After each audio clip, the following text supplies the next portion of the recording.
No sleep for Cranky. Brendam Docks is one of the busiest dockyards on all the island of Sodor. It's where ships and engines and cranes alike are busy day and night, every day of the year.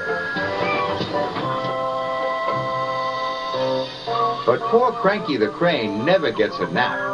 He never gets to sleep early. He works all the time. And his only company are the gulls that settle on his arm.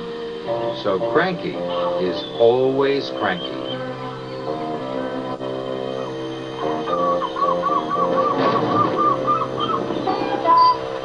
Ahoy there, Cranky, cried Salty.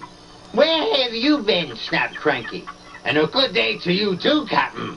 Bill and Ben arrived for work, full of mischief. Hurry up, snapped Cranky. I haven't got all day. You're no fun, grumbled Bill. You wouldn't be fun if you were stuck up here. So that's why you're cranky, said Bill. You're lonely. I'm not, Cranky cranked. So it's company you be needin', said Salty. Reminds me of a lonely old Grand Banks lighthouse keeper. Not another one of your stories, cried Cranky. Oh, please, Salty, chimed Bill and Ben. We haven't heard it.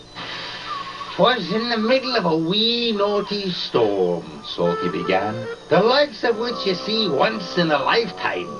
This made Cranky very cranky. So cranky that he swung his arm round.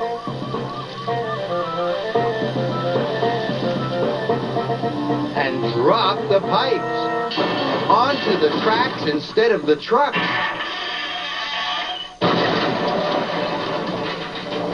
Whoops, said Cranky meekly. You've blown the main now, matey, said Salty. The engines were trapped. You're going to get into trouble, sang Bill and Ben. Sir Topham Hatt was in his office being measured for a new suit. When he heard the news, he left immediately for the docks. Sir Topham Hatt knew that any trouble at the docks could cause confusion and delay. You have made a terrible mess, Cranky, he said sternly. I'm sorry, sir, Cranky whispered. You engines will have to stay here tonight until Harvey clears up this mess in the morning. Cranky's heart sank as Salty uttered those fateful words. That reminds me of a story. It was a bitter cold winter.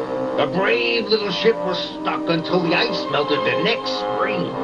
He barely made it round the cape. After 100 scary days at sea without a scratch, he sailed into port and crashed his bow not 15 feet from my buffers. Luckily, no one was hurt. Except my ears, wailed Cranky. Salty spent all night telling tales of powerful storms, daring rescues, and brave little ships. And when the sun rose, he was still talking, and talking, and talking. I can't take any more, groaned Cranky. Harvey the crane engine arrived. Sir Topham Hatt sent me to help clear away this mess, he puffed proudly. Cranky was so pleased the engines would be going soon, he forgot to be cranky. I'll never misbehave again, he promised, as long as I don't have to listen to any more of Salty's stories. And after Harvey and the workmen had cleared the wreckage, Cranky worked hard all day. He carefully loaded the trucks, helped speed the engines on their way, and he said please and thank you. This is new, puffed Thomas, but he had spoken too soon. Cranky couldn't help himself. It was nice while it lasted, said Percy. And all the engines laughed. But Cranky was still cranky.